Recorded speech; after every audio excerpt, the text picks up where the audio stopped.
मैं हूँ उबैद कुरैशी। आप देख रहे हैं खबरनामा टीवी। ईद उल जुहा के मौका पर अहम शख्सियात की सरगर्मियाँ, सुन्नते इब्राहिमी अदा करते हुए खूबसूरत जानवरों की कुर्बानी की। ईद उल जुहा के पहले रोज अहम शख्सियात ने नमाज ईद के बाद सुन्नते इब्राहिमी अदा करते हुए जानवरों की कुर्बानी दी और अजीजों कारब से ईद मिली। हर दिल की जान PWD की शान मलक असद आवान, सियासी व समाजी शख्सियत मलक महमूद आवान, PWD के सीनियर नायब सदर मलक अदनान जहूर ने नमाज ईद के बाद कुर्बानी की।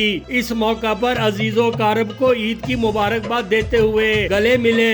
मुस्लिम लीग नून के रहनुमा कुरंग टाउन की सियासी समाजी शख्सियत चौधरी अमानत गुज्जर और उनके फर्जंद executive member FECHS Chaudhary Mohsin Gujjar नमाज ईद के बाद अपने वालिद चौधरी अमानत गुज्जर भाइयों और बच्चों से ईद मिले। उन्होंने खूबसूरत बैल की कुर्बानी की, जबकि लुई बेर की सियासी समाजी और कारोबारी शख्सियत मलक नवीद आसिफ से नमाज ईद के बाद अजीजों कारब ने मुलाकात के दौरान ईद की मुबारकबाद दी। इस मौका पर वाइस चेयरमैन ज़कात कमेटी मलक अब्दुल लतीफ गुलफराज मुगल भी मौजूद थे। खूबसूरत वेड़े की कुर्बानी के बाद दुआ की गई। बाद अज़ां चेयरमैन ज़कात कमेटी मलक मोहम्मद हफीज से नमाज ईद के बाद दोस्तों अजीजों कारब ने मुलाकात की और ईद की मुबारकबाद दी। मलक मोहम्मद हफीज ने सुन्नते इब्राहिमी की पैरवी करते हुए वेड़े की कुर्बानी की। इस मौका पर उन्होंने अहले इस्लाम के लिए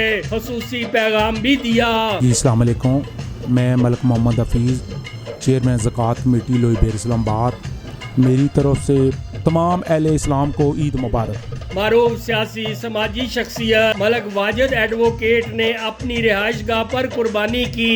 इस मौका पर मलक तैमूर, मलक माजिद अली, मलक मस्कीन खान और अजीजों कारब तशरीफ लाए और ईद मिली। लुई बेर की हर दिल अजीज शख्सियत मलक आबद ने अपनी रिहाइश गाह पर कुर्बानी की। अजीजों कारब की बड़ी तादाद ने मलक आबद को ईद की मुबारकबाद दी। पेजा की मारूफ शख्सियत राजा मिंबर आसिफ ने सुन्नते इब्राहिमी अदा करते हुए जानवरों की कुर्बानी की। उनके डेरे पर बड़ी तादाद में दोस्त अहबाब और अजीजों कारब मुलाकात के लिए तशरीफ लाए और ईद की मुबारकबाद दी। मारूफ शख्सियत मलक मोहम्मद रिजवान ने नमाज ईद के बाद कुर्बानी का फरीजा सर अंजाम दिया और अजीजों कारब को ईद की मुबारकबाद दी। ईद के दूसरे रोज अहम शख्सियात की ईद की मसरूफियात की तफसीली रिपोर्ट खबरनामा टीवी पर पेश की जाएगी। देखते रहिए खबरनामा टीवी, पढ़ते रहिए खबरनामा मैगजीन। 81 राजा साजिद, हमारा चैनल सब्सक्राइब कीजिए। शुक्रिया।